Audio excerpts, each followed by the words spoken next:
ABP Ganga, खबर आपकी, जुबान आपकी। आज से संसद के बजट सत्र की शुरुआत हो गई है और राष्ट्रपति जो हैं वो संसद भवन पहुंच रहे हैं। प्रधानमंत्री मोदी पहुंच चुके हैं, यहां मीडिया से मुखातिब हुए, उन्होंने बातचीत की और राष्ट्रपति रामनाथ कोविंद संसद पहुंच चुके हैं। प्रधानमंत्री मोदी वहां पर पहले से मौजूद और संसद भवन पहुंच गए हैं राष्ट्रपति। आज उनका अभिभाषण होगा और उसके बाद बजट सत्र की औपचारिक शुरुआत हो जाएगी। तो संसद का बजट सत्र आज से शुरू हो रहा है। उससे पहले प्रधानमंत्री मोदी संसद पहुंचे और कई महत्वपूर्ण बातें प्रधानमंत्री मोदी ने इस दौरान कही। प्रधानमंत्री मोदी ने कहा कि इस दशक का आज पहला सत्र प्रारंभ हो रहा है और भारत के उज्जवल भविष्य के लिए यह दशक बहुत ही महत्वपूर्ण है। आजादी के दीवानों ने जो सपने देखे थे उन्हें सिद्ध करने का स्वर्णिम अवसर अब देश के पास आया है। प्रधानमंत्री ने कहा कि उन्हें विश्वास है कि जिस आशा और अपेक्षा के साथ देश ने हमें संसद भेजा है, हम इस पवित्र स्थान का भरपूर उपयोग करते हुए, लोकतंत्र की सभी मर्यादाओं का पालन करते हुए, जन आकांक्षाओं की पूर्ति के लिए अपने योगदान में पीछे नहीं हटेंगे। लेकिन बजट से संबंधित जो बात उन्होंने कही, उससे कहीं ना कहीं बजट में क्या होने जा रहा है उसका एक छोटा सा संकेत भी मिलता है। प्रधानमंत्री मोदी ने कहा कि जो 2020 था, यानी पिछला साल था, वो कई मिनी बजट उसमें आए, मिनी बजटों का साल था। तो ऐसे में ही अब जो बजट आने वाला है उसको उसी श्रृंखला में आगे देखना चाहिए। तो कुल मिलाकर आने वाले बजट में कोई बहुत बड़ी घोषणाएं या बहुत बड़े ऐलान के बजाय बीते साल जितने भी बजट अनाउंस हुए, एक तरह से उन सबको कलेक्टिव तौर पर रखकर समझना होगा। अगर इस बजट को समझना है, मतलब आज जो बजट पेश होने जा रहा है वो उसी श्रृंखला की एक कड़ी होगा। और इस वक्त ये लाइव तस्वीरें हम आपको दिखा रहे हैं पार्लियामेंट हाउस से, संसद भवन। उपराष्ट्रपति वेंकैया नायडू, राष्ट्रपति रामनाथ कोविंद, प्रधानमंत्री मोदी इस वक्त लोकसभा टीवी पर संसद भवन के अंदर पहुंच चुके हैं।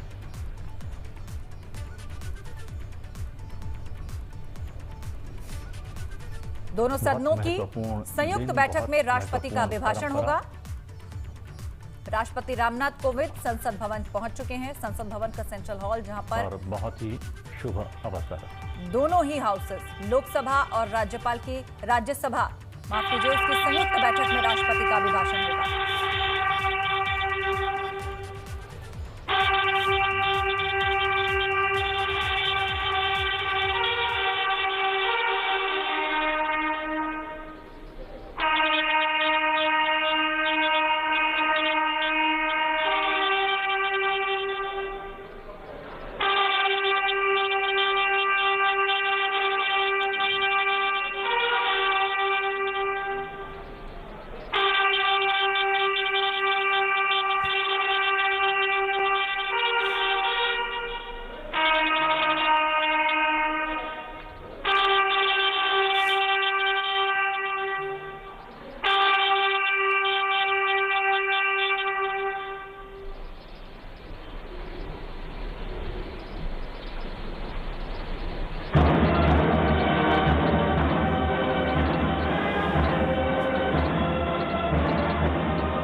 माननीय सदस्यगण,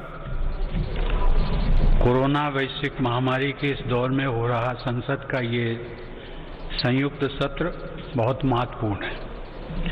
नया वर्ष भी है, नया दशक भी है और इसी साल हम आज़ादी के 75वें वर्ष में भी प्रवेश करने वाले हैं।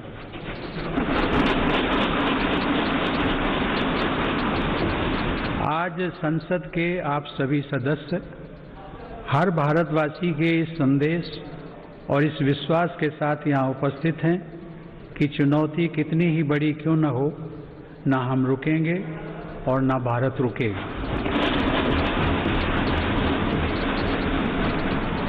भारत जब जब एकजुट हुआ है तब तब उसने असंभव से लगने वाले लक्ष्यों को प्राप्त किया है। ऐसी ही एकजुटता और पूज्य बापू की प्रेरणा ने हमें सैकड़ों वर्षों की गुलामी से आजाद दिलाई थी।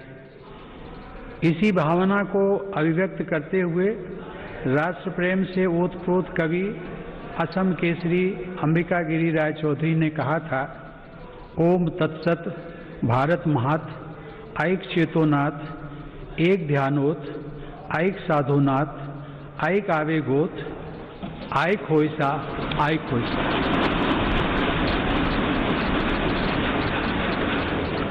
अर्थात भारत की महानता परम सत्य है।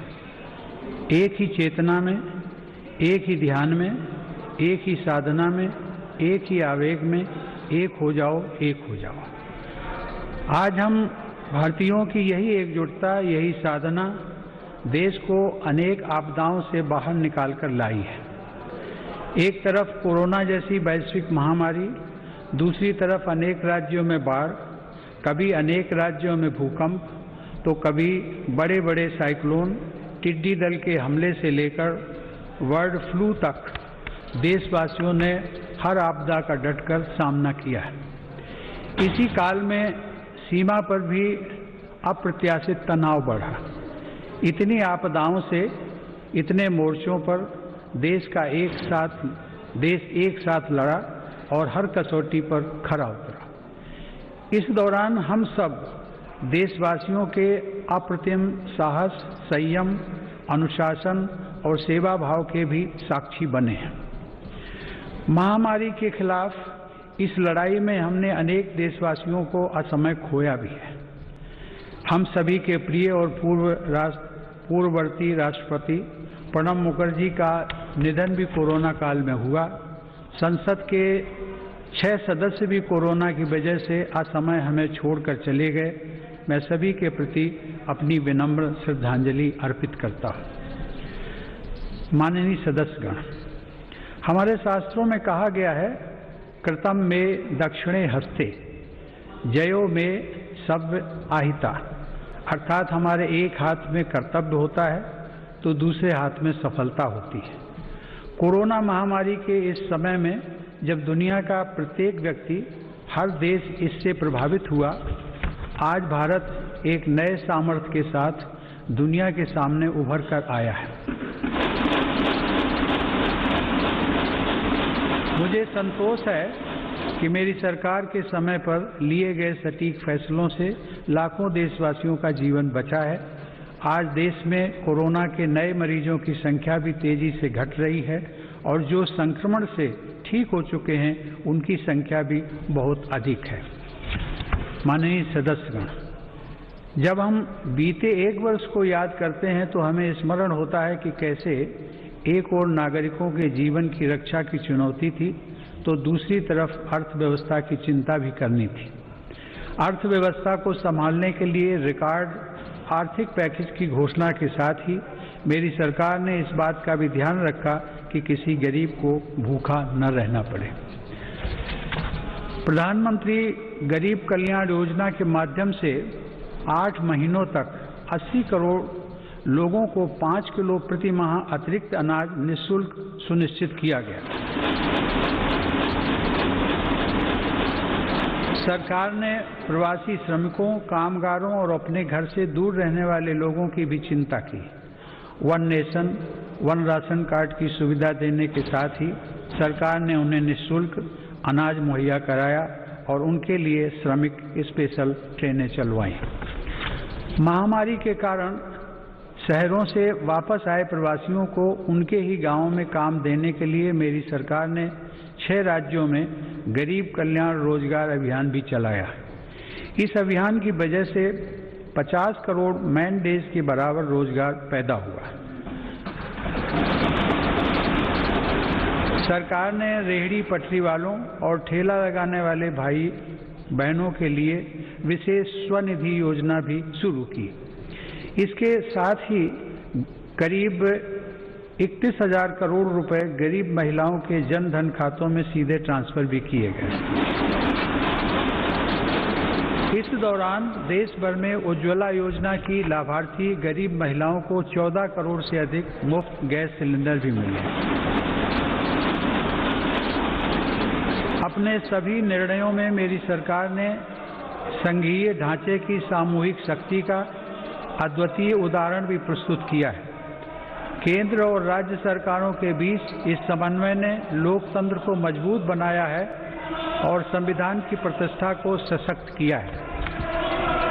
माननीय सदस्यगण, आचार्य चाणक्य ने कहा है, तृणम लघु तृणात् तूलम तूलादपि च याचकः वायुना किम न नीतो असो माम्यम या चयस्यति। अर्थात याचना करने वाले को घास के तिनके और रुई से भी हल्का माना गया है। रुई और तिनके को उड़ा ले जाने वाली हवा भी याचक को इसलिए अपने साथ उड़ाकर नहीं ले जाती कि कहीं वह हवा से भी कुछ मांग न ले। इस प्रकार हर कोई याचक से बचता है। इसका अभिप्राय यह है कि यदि अपने महत्व को बढ़ाना है तो दूसरों पर निर्भरता को कम करते हुए आत्मनिर्भर बनना होगा।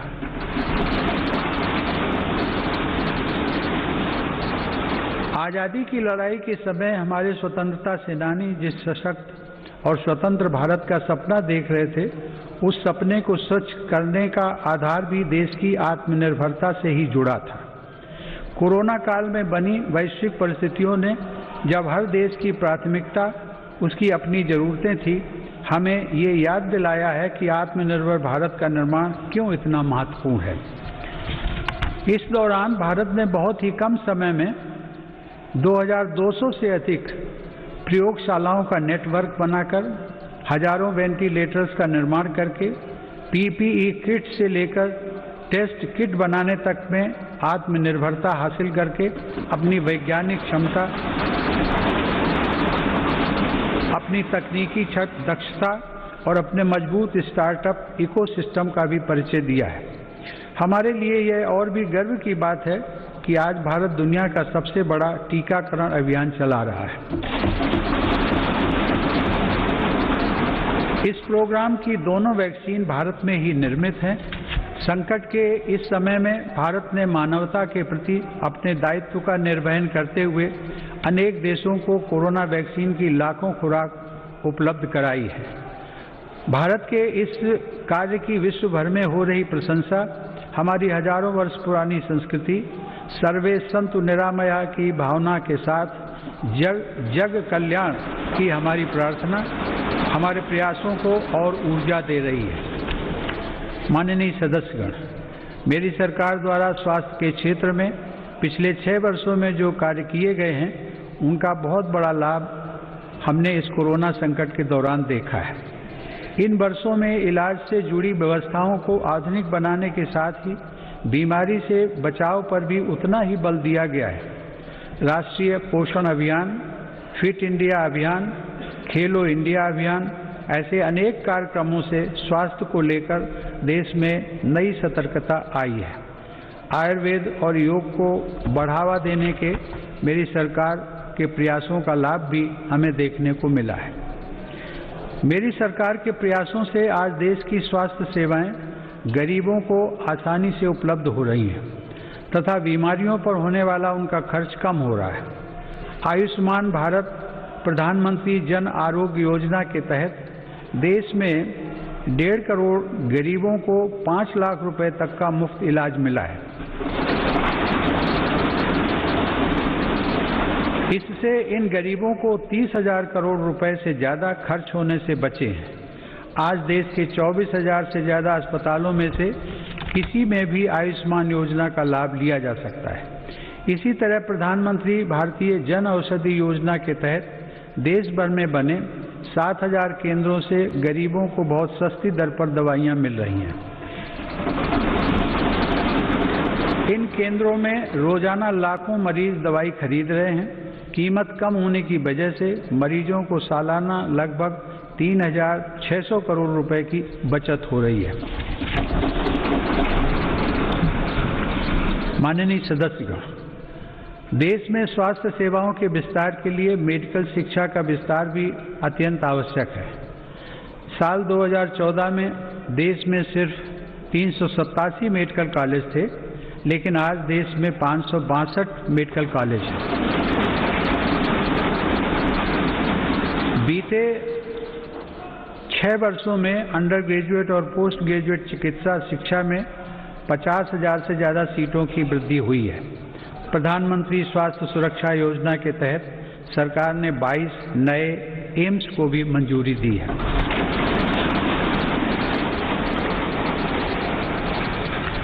राष्ट्रीय चिकित्सा आयोग के साथ ही 4 स्वायत्त बोर्ड का गठन कर केंद्र सरकार ने चिकित्सा शिक्षा के क्षेत्र में ऐतिहासिक सुधारों की नींव रखी है। इन्हीं सुधारों के क्रम में दशकों पुरानी मेडिकल काउंसिल ऑफ इंडिया के स्थान पर नेशनल मेडिकल कमीशन की स्थापना की गई है। माननीय सदस्यगण, आत्मनिर्भर भारत अभियान केवल भारत में निर्माण तक ही सीमित नहीं है, बल्कि यह भारत के हर नागरिक का जीवन स्तर ऊपर उठाने तथा देश का आत्मविश्वास बढ़ाने का भी अभियान है। आत्मनिर्भर भारत का हमारा लक्ष्य आत्मनिर्भर कृषि से और सशक्त होगा। इसी सोच के साथ सरकार ने बीते 6 वर्षों में बीज से लेकर बाजार तक हर व्यवस्था में सकारात्मक परिवर्तन का प्रयास किया है, ताकि भारतीय कृषि आधुनिक भी बने और कृषि का विस्तार भी हो। इन्हीं प्रयासों के क्रम में मेरी सरकार ने स्वामीनाथन आयोग की सिफारिशों को लागू करते हुए लागत से 1.5 गुना MSP देने का फैसला भी किया है।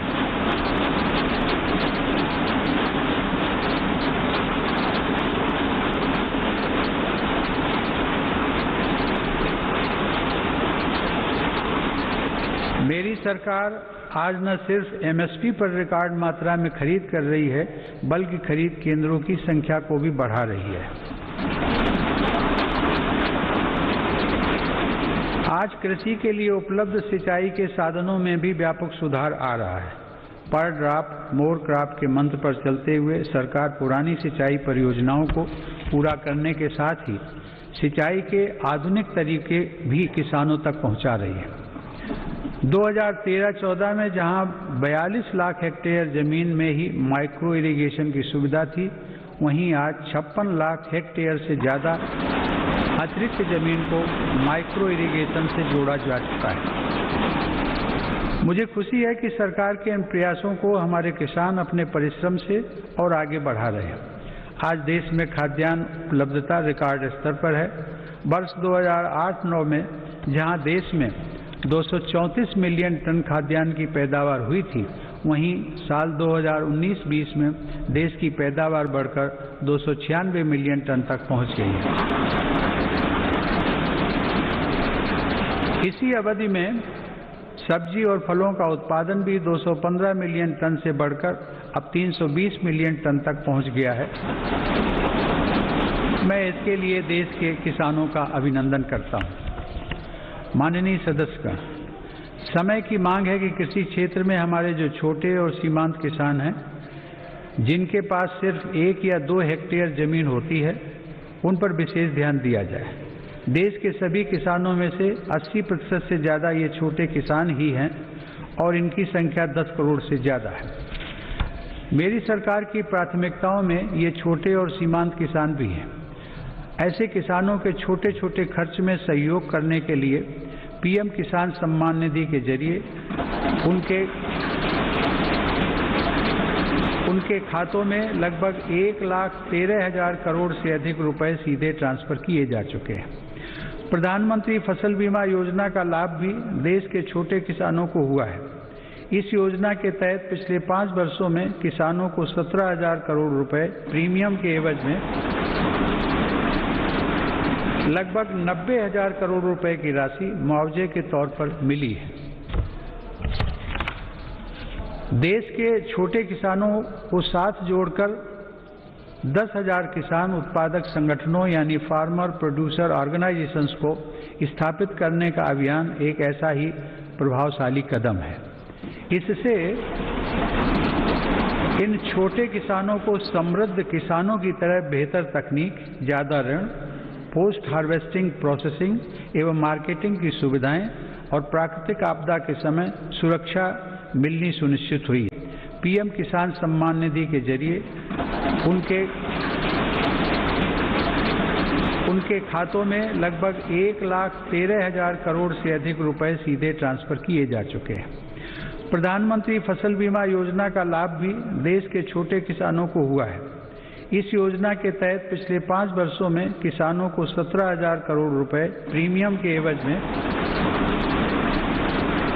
लगभग 90,000 करोड़ रुपए की राशि मुआवजे के तौर पर मिली है। देश के छोटे किसानों को साथ जोड़कर 10,000 किसान उत्पादक संगठनों यानी फार्मर प्रोड्यूसर ऑर्गेनाइजेशंस को स्थापित करने का अभियान एक ऐसा ही प्रभावशाली कदम है। इससे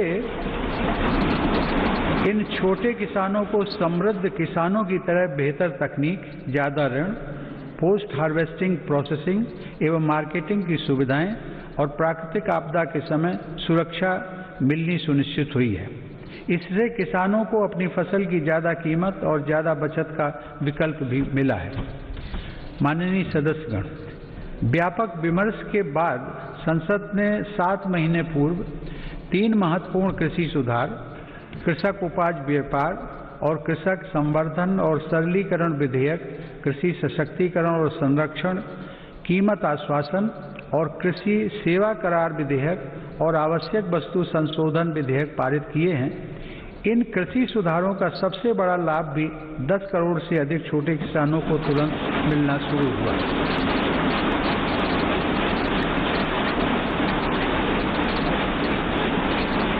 छोटे किसानों को होने वाले इन लाभों को समझते हुए ही अनेक राजनीतिक दलों ने समय समय पर इन सुधारों को अपना भरपूर समर्थन दिया था। देश में अलग अलग फोरम पर देश के हर क्षेत्र में 2 दशकों से जिन सुधारों की चर्चा चल रही थी और जो मांग हो रही थी, वह सदन में चर्चा के दौरान भी परिलक्षित हुई। वर्तमान में इन कानूनों का अमलीकरण देश की सर्वोच्च अदालत ने स्थगित किया हुआ है। मेरी सरकार उच्चतम न्यायालय के निर्णय का पूरा सम्मान करते हुए उसका पालन करेगी। लोकतंत्र और संविधान की मर्यादा को सर्वोपरि रखने वाली मेरी सरकार इन कानूनों के संदर्भ में पैदा किए गए भ्रम को दूर करने का निरंतर प्रयास कर रही है। मेरी सरकार ने लोकतंत्र में अभिव्यक्ति की आज़ादी और शांतिपूर्ण आंदोलनों का हमेशा सम्मान किया है, लेकिन पिछले दिनों हुआ तिरंगे और गणतंत्र दिवस जैसे पवित्र दिन का अपमान बहुत दुर्भाग्यपूर्ण है। जो संविधान हमें अभिव्यक्ति की आज़ादी का अधिकार देता है, वही संविधान हमें सिखाता है कि कानून और नियम का भी उतनी ही गंभीरता से पालन करना चाहिए। मेरी सरकार ये स्पष्ट करना चाहती है कि 3 नए कृषि कानून बनने से पहले पुरानी व्यवस्थाओं के तहत जो अधिकार थे तथा जो सुविधाएं थी, उनमें कहीं कोई कमी नहीं की गई है, बल्कि इन कृषि सुधारों के जरिए सरकार ने किसानों को नई सुविधाएं उपलब्ध कराने के साथ साथ नए अधिकार भी दिए हैं।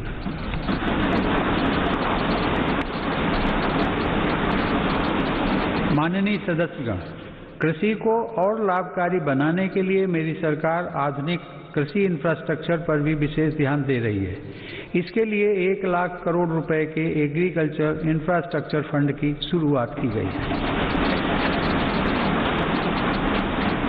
देश भर में शुरू की गई किसान रेल भारत के किसानों को नया बाजार उपलब्ध कराने में नया अध्याय लिख रही है। यह किसान रेल एक तरह से चलता फिरता कोल्ड स्टोरेज है। अब तक 100 से ज़्यादा किसान रेलें चलाई जा चुकी हैं, जिनके माध्यम से 38,000 टन से ज़्यादा अनाज और फल सब्जियां एक क्षेत्र से दूसरे क्षेत्र तक किसानों द्वारा भेजी गई हैं। माननीय सदस्यगण, किसानों की आय बढ़ाने के लिए मेरी सरकार ने पशुधन को आय के स्रोत के रूप में स्थापित करने पर भी विशेष जोर दिया है। इसी का परिणाम है कि देश का पशुधन पिछले 5 वर्षों में सालाना 8.2% की दर से बढ़ रहा है। सरकार ने डेयरी क्षेत्र में बुनियादी ढांचे की स्थापना और निवेश को प्रोत्साहित करने के लिए 15,000 करोड़ रुपए के पशुपालन अवसंरचना विकास कोष की स्थापना भी की है। मेरी सरकार ने पशुपालन और मत्स्य पालन को भी कृषि क्षेत्र की तरह ही किसान क्रेडिट कार्ड की सुविधा दी है। देश में प्रधानमंत्री मत्स्य संपदा योजना के माध्यम से मछुआरों की आय को बढ़ाने के लिए भी काम हो रहा है। इस क्षेत्र में अगले 5 सालों में लगभग 20,000 करोड़ रुपए का निवेश करने की योजना है। किसानों की आमदनी बढ़ाने के लिए मेरी सरकार अन्नदाता को ऊर्जादाता बनाने का भी अभियान चला रही है। प्रधानमंत्री कुसुम योजना के तहत किसानों को 20 लाख सोलर पंप दिए जा रहे हैं। सरकार द्वारा गन्ने के सीरे, मक्का, धान इत्यादि से एथनॉल के उत्पादन को भी बढ़ावा दिया जा रहा है। पिछले 6 वर्षों में सरकार की सकारात्मक नीतियों के कारण एथनॉल का उत्पादन 38 करोड़ लीटर से बढ़कर 190 करोड़ लीटर हुआ है। यह उत्पादन इस वर्ष बढ़कर 320 करोड़ लीटर तक हो जाएगा, ऐसी उम्मीद है। एथनॉल देश के किसानों की आय बढ़ाने का एक बड़ा जरिया बनकर उभर रहा है। माननीय सदस्यगण, पूज्य बापू आत्मनिर्भर आदर्श गांव के निर्माण की इच्छा रखते थे। इसी विचार को लेकर चल रही मेरी सरकार आज गांव के बहुआयामी विकास के लिए लगातार काम कर रही है। गांव के लोगों का जीवन स्तर सुधरे, यह मेरी सरकार की प्राथमिकता है।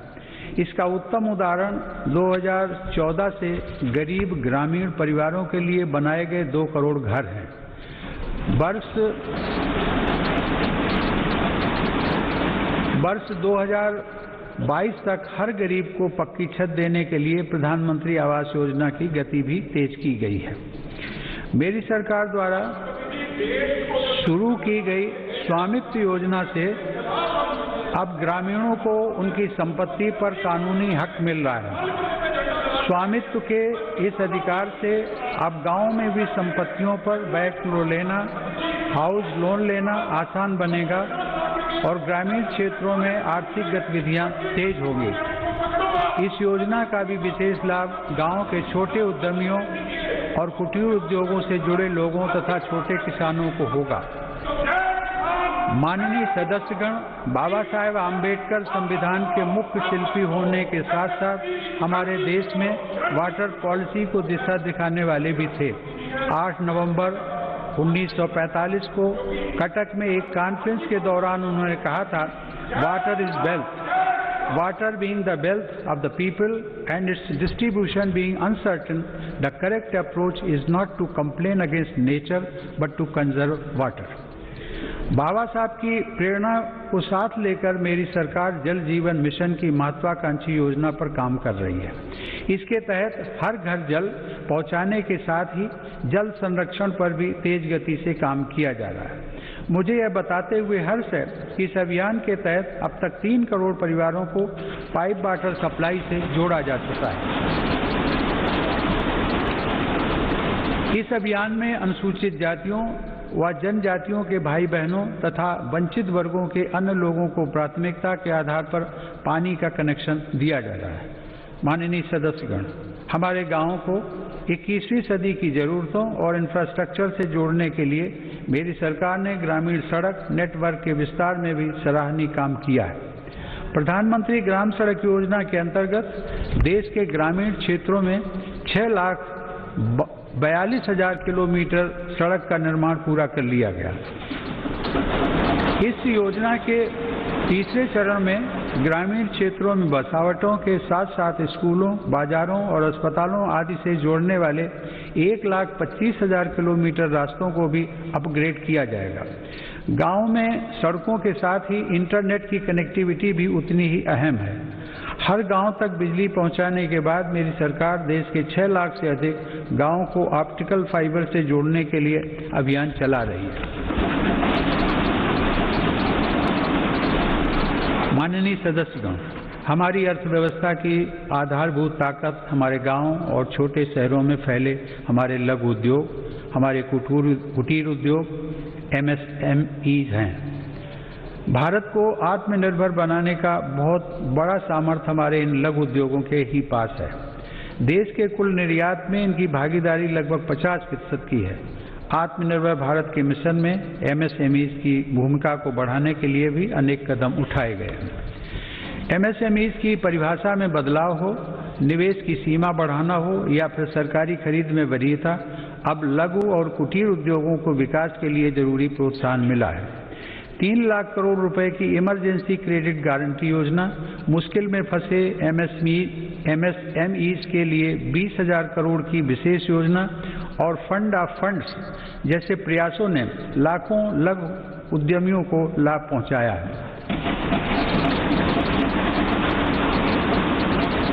जेम पोर्टल से देश के दूर दराज वाले क्षेत्रों के MSMEs को सरकारी खरीद में पारदर्शिता के साथ साथ अधिक भागीदारी भी मिल रही है।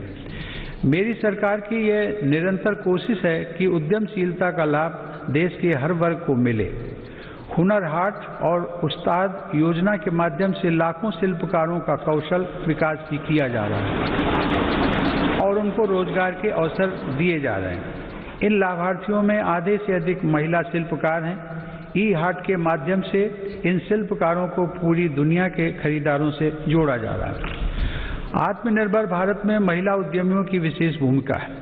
मेरी सरकार ने महिलाओं को स्वरोजगार के नए अवसर देने के लिए कई कदम उठाए हैं।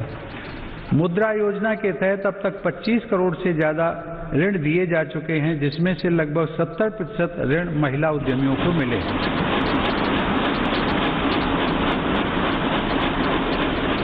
दीनदयाल अंत्योदय योजना राष्ट्रीय ग्रामीण आजीविका मिशन के अंतर्गत देश में आज 7 करोड़ से अधिक महिला उद्यमी करीब 66 लाख स्वयं सहायता समूहों से जुड़ी हुई हैं। बैंकों के माध्यम से इन महिला समूहों को पिछले 6 वर्षों में 3,40,000 करोड़ रुपए का ऋण दिया गया है। देश के ग्रामीण क्षेत्रों में कार्यरत महिलाओं के स्वास्थ्य को ध्यान में रखते हुए सरकार 1 रुपए में सुविधा सैनिटरी नैपकिन देने की योजना भी चला रही है। सरकार गर्भवती महिलाओं के मुफ्त चेकअप की मुहिम एवं राष्ट्रीय पोषण अभियान चलाकर उन्हें आर्थिक मदद देकर गर्भवती माताओं एवं शिशुओं के स्वास्थ्य की रक्षा के लिए निरंतर प्रयत्नशील है। इसी का परिणाम है कि देश में मातृ मृत्यु दर 2014 में प्रति लाख 130 से कम होकर 113 तक आ गई है। 5 वर्ष से कम आयु के बच्चों की मृत्यु दर भी पहली बार घटकर 36 तक आ गई है, जो वैश्विक दर 39 से कम है। महिलाओं की समान भागीदारी को आवश्यक मानने वाली मेरी सरकार नए नए क्षेत्रों में बहनों बेटियों के लिए नए अवसर बना रही है।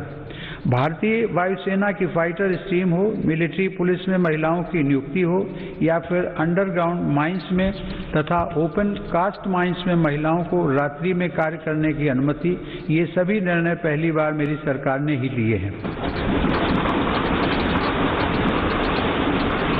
महिला सुरक्षा को ध्यान में रखते हुए वन स्टॉप सेंटर, अपराधियों का राष्ट्रीय database, emergency response support system और देश भर में फास्ट ट्रैक कोर्ट पर तेजी से काम किया गया। माननीय सदस्यगण, 21वीं सदी की वैश्विक आवश्यकताओं और चुनौतियों को ध्यान में रखते हुए सरकार ने राष्ट्रीय शिक्षा नीति की घोषणा की है। राष्ट्रीय शिक्षा नीति में पहली बार छात्रों को अपनी रुचि के हिसाब से विषय पढ़ने की आज़ादी दी गई है।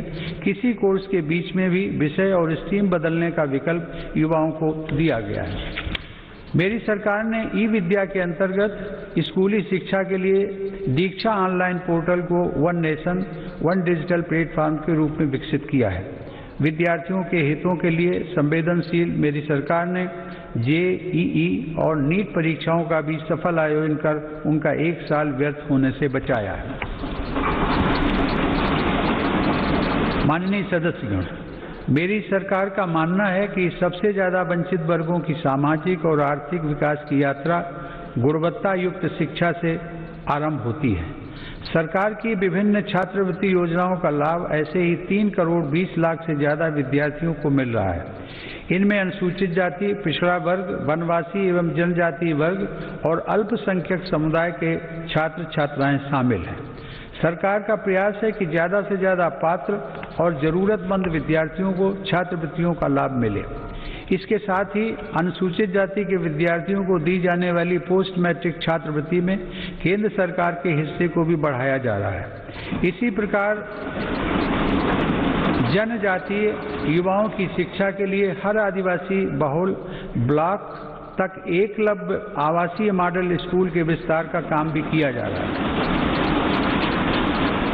अब तक इस प्रकार के 550 से ज्यादा स्कूल स्वीकृत किए जा चुके हैं। शिक्षा के साथ साथ नौकरी की प्राथमिकताएं आसान करने और व्यवस्थित करने पर भी मेरी सरकार का जोर है। ग्रुप सी और ग्रुप डी में इंटरव्यू समाप्त करने से युवाओं को बहुत लाभ हुआ है। सरकार ने नेशनल रिक्रूटमेंट एजेंसी का गठन करके नौजवानों को नियुक्ति के लिए कई अलग अलग परीक्षाएं देने की परेशानी से मुक्त किया है। माननीय सदस्यगण, मेरी सरकार सबका साथ, सबका विकास, सबका विश्वास के मंत्र के साथ देश के हर क्षेत्र और हर वर्ग के विकास को प्राथमिकता दे रही है। दिव्यांगजनों की मुश्किलों को कम करने के लिए देश भर में हजारों इमारतों को, सार्वजनिक बसों और रेलवे को सुगम बनाया गया है। लगभग 700 वेबसाइटों को दिव्यांगजनों के अनुकूल तैयार किया गया है। इसी तरह ट्रांसजेंडर व्यक्तियों को भी बेहतर सुविधाएं और समान अवसर देने के लिए transgender persons protection of rights act लागू किया गया है। डी नोटिफाइड नोमैडिक एवं सेमी नोमैडिक कम्युनिटीज यानी विमुक्त, घुमंतु और अर्ध घुमंतु समुदायों के लिए भी विकास एवं कल्याण बोर्ड की स्थापना की गई है। विकास की दौड़ में पीछे रह गए देश के 112 आकांक्षी जिलों में मेरी सरकार प्राथमिकता के आधार पर विकास योजनाओं को लागू कर रही है। इसका बहुत बड़ा लाभ आदिवासी भाई बहनों को हो रहा है। आदिवासियों की आजीविका के प्रमुख साधन यानी वन उपज की मार्केटिंग और वन उपज आधारित छोटे उद्योगों की स्थापना का काम भी जारी है। ऐसी कोशिशों से लगभग 600 करोड़ रुपए की अतिरिक्त राशि जनजातीय परिवारों तक पहुंची है। सरकार द्वारा 46 वन उपजों पर एमएसपी 90% तक बढ़ाई गई है। माननीय सदस्यगण, आधुनिक टेक्नोलॉजी का भारत में विकास और हर भारतीय की आधुनिक टेक्नोलॉजी तक आसान पहुंच आत्मनिर्भर बनते भारत की अहम पहचान है। 2 गज की दूरी की अनिवार्यता के बीच देश की संस्थाओं और नागरिकों ने डिजिटल इंडिया की ताकत से देश की रफ्तार को थमने नहीं दिया। पिछले वर्ष दिसंबर में यूपीआई से 4 लाख करोड़ रुपए से भी अधिक का डिजिटल पेमेंट हुआ है। आज देश के 200 से ज्यादा बैंक यूपीआई व्यवस्था से जुड़े हैं। इसी तरह डिजी लॉकर का 400 करोड़ से अधिक डिजिटल डॉक्यूमेंट्स के लिए पेपरलेस प्लेटफॉर्म की तरह उपयोग किया जा रहा है। उमंग ऐप पर भी देश के करोड़ों नागरिक 2000 से ज्यादा सेवाओं का लाभ ले रहे हैं। देश में 3.5 लाख से अधिक कॉमन सर्विस सेंटर ग्रामीण क्षेत्रों में लोगों को सरकारी सेवाओं से जोड़ रहे हैं। इसी क्रम में इंडियन स्टैंप एक्ट में संशोधन करके अब देश में ई स्टैंप की व्यवस्था भी लागू कर दी गई है। जनधन खातों, आधार और मोबाइल की त्रिशक्ति ने लोगों को उनका अधिकार सुनिश्चित किया है। इस जैम त्रिशक्ति की वजह से 1,80,000 करोड़ रुपए गलत हाथों में जाने से बच रहे हैं। मेरी सरकार द्वारा राष्ट्रीय डिजिटल हेल्थ मिशन के जरिए चिकित्सा सेवाओं को डिजिटल बनाने की शुरुआत भी की गई है। इसके माध्यम से आने वाले समय में देश के नागरिक डिजिटल अपॉइंटमेंट, डिजिटल रिपोर्ट के साथ साथ डिजिटल हेल्थ रिकॉर्ड जैसी सुविधाओं का लाभ भी उठा सकेंगे। हमारा अपना नेविगेशन सैटेलाइट सिस्टम नाविक भी आज भारत का गौरव बढ़ा रहा है। इसका लाभ अब हजारों मछुआरे साथियों को मिल रहा है। हाल ही में नेशनल एटॉमिक क्लॉक और भारतीय निर्देशक द्रव्य प्रणाली के रूप में नए मानक भी राष्ट्र को समर्पित किए गए हैं। इन स्वदेशी समाधानों से भारत के प्रोडक्ट्स को अंतर्राष्ट्रीय मानकों के अनुरूप बनाने में मदद मिलेगी। टेक्नोलॉजी का यह अभियान देश की लोकतांत्रिक संस्थाओं को भी सशक्त कर रहा है। इस दिशा में राष्ट्रीय ई-विधान ऐप के जरिए देश की सभी विधानसभाओं, विधान परिषदों और संसद के दोनों सदनों का डिजिटलीकरण किया जा रहा है। राज्य विधानसभाओं में नेशनल ई-विधान एप्लीकेशन यानी नेवा का कार्यान्वयन विधायी और लोकतांत्रिक प्रक्रियाओं के संचालन में एक नए युग की शुरुआत करेगा। माननीय सदस्यगण, हमारी संसद लोकतंत्र में देशवासियों की बढ़ती हुई भागीदारी और नए भारत की आकांक्षाओं की पूर्ति का एक महत्वपूर्ण माध्यम है। पहले की सरकारों में तथा संसद के सदनों में ये बात उठती रही है कि संसद की यह इमारत हमारी वर्तमान आवश्यकताओं को पूरा करने में अपर्याप्त सिद्ध हो रही है। संसद की नई इमारत को लेकर पहले की सरकारों ने भी प्रयास किए थे। यह सुखद संयोग है कि आज़ादी के 75वें वर्ष की तरफ बढ़ते हुए हमारे देश ने संसद की नई इमारत का निर्माण शुरू कर दिया।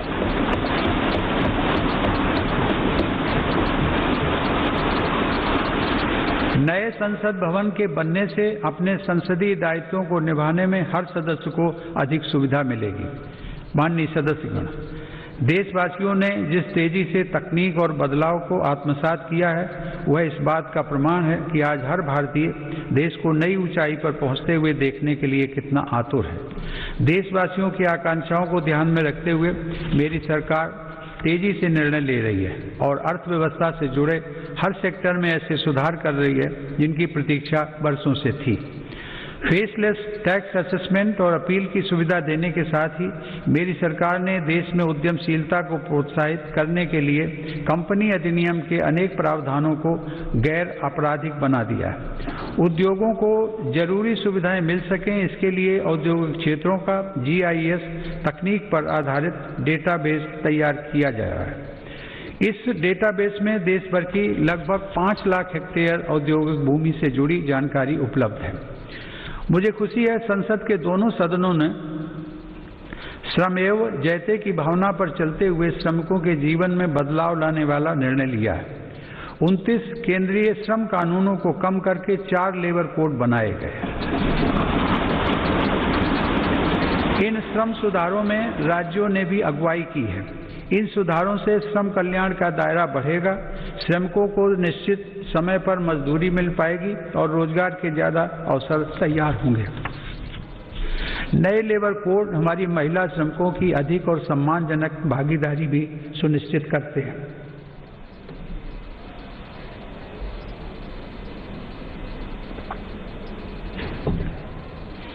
उद्योगों के लिए श्रम के साथ साथ आसान पूंजी भी बहुत आवश्यक है। इसके लिए देश के बैंकिंग सिस्टम को सशक्त किया जा रहा है। देश में बड़े और शक्तिशाली बैंकों के निर्माण के लिए छोटे बैंकों का आपस में विलय भी इसी दिशा में उठाया गया कदम है।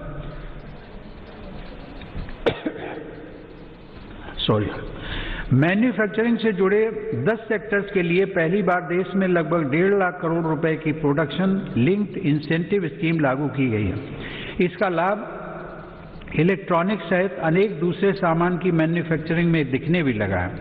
देश और विदेश की अनेक बड़ी कंपनियों ने भारत में इन योजनाओं के तहत काम शुरू कर दिया।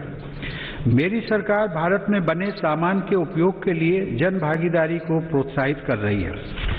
आज वोकल फॉर लोकल देश में जन आंदोलन का रूप ले चुका है।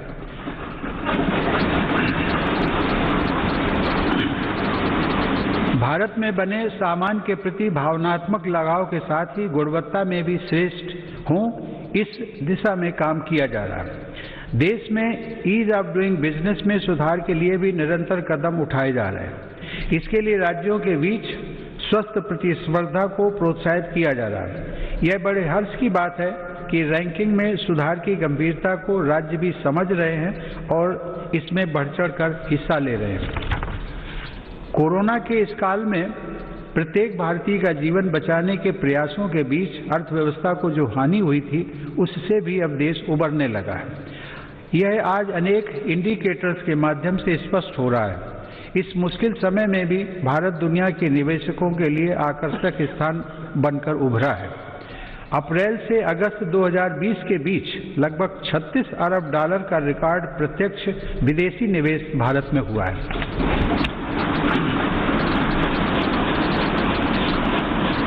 माननीय सदस्यगण, मेरी सरकार मानती है कि देश में आधुनिक इंफ्रास्ट्रक्चर का निर्माण नए और आत्मनिर्भर भारत के लिए मजबूत नींव का काम करेगा। कोरोना काल में भी इंफ्रास्ट्रक्चर के अनेक बड़े प्रोजेक्ट्स पर तेजी से काम करना होना और उनको पूरा करना हमारी प्रतिबद्धता को दर्शाता है। चेन्नई से पोर्ट ब्लेयर तक सबमरीन ऑप्टिकल फाइबर केबल हो, अटल टनल हो या फिर 4 धाम सड़क परियोजना, हमारा देश विकास के कार्यों को आगे बढ़ाता रहा। तो इस वक्त संसद में राष्ट्रपति का अभिभाषण चल रहा है, जहां सरकार के कामकाज को वो सबके सामने रख रहे हैं।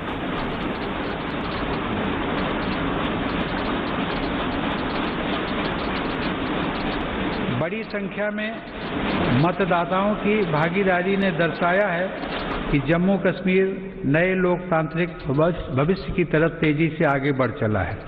प्रदेश के लोगों को नए अधिकार मिलने से उनका सशक्तिकरण हुआ है। आयुष्मान भारत सेहत योजना लागू होने के बाद जम्मू कश्मीर के हर परिवार को 5 लाख रुपए तक के मुफ्त इलाज का लाभ मिलना तय हुआ है।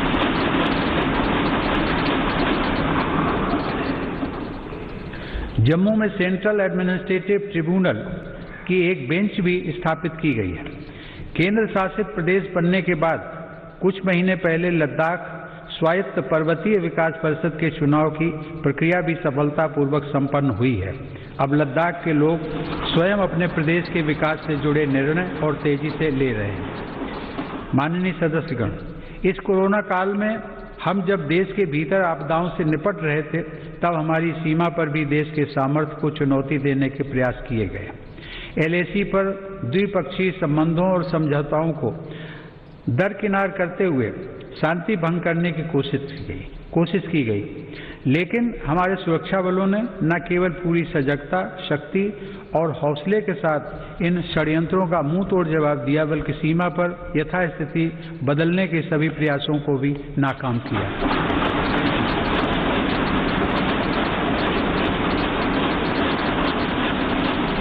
हमारे जांबाजों ने जिस संयम, शौर्य और पराक्रम का परिचय दिया, उसकी जितनी भी सराहना की जाए कम है।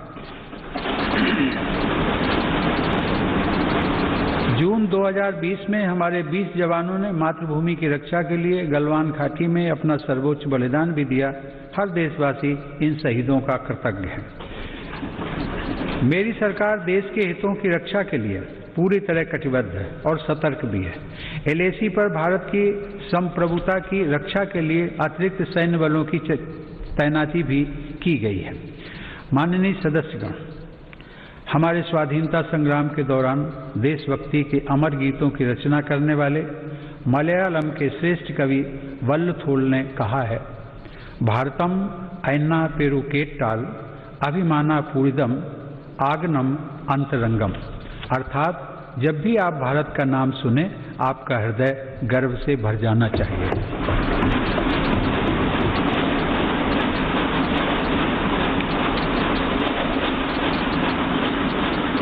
मेरी सरकार भविष्य के भारत की व्यापक भूमिका को देखते हुए अपनी सैन्य तैयारियों को सशक्त करने में जुटी है। आज अनेक आधुनिक साजो सामान भारत की सैन्य क्षमता का हिस्सा बन रहे हैं। रक्षा क्षेत्र में आत्मनिर्भरता पर भी सरकार का जोर है। कुछ दिन पहले ही सरकार ने HAL को 83 स्वदेशी लड़ाकू विमान तेजस के निर्माण का ऑर्डर दिया है।